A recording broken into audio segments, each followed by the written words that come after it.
বিলাসীপাড়া মহকুমার কৃষি আধিকারিক দপ্তরের সামনে কৃষক মুক্তি সংগ্রাম সমিতির উত্তাল প্রতিবাদ। ধানের বীজ এবং সারের সিন্ডিকেট চক্রের বিরুদ্ধে ধুবড়ী জেলার কৃষক মুক্তি এবং ছাত্র মুক্তি সংগ্রাম সমিতির এই প্রতিবাদ। ধানের বীজ এবং সারের ওপর সরকারের নির্ধারিত মূল্যের পর কিছু অসাধু চক্র বেশি দামে বিক্রির অভিযোগ প্রতিবাদকারীদের।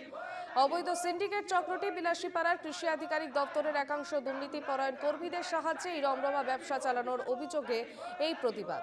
শীঘ্রই অসাধু ব্যবসায়ীদের অনুজ্ঞাপত্র বাতিল এবং দুর্নীতিগ্রস্ত কৃষি বিভাগের আধিকারিক কর্মীদের উপযুক্ত তদন্ত করে বরখাস্তের দাবি কৃষক নেতা কর্মীদের।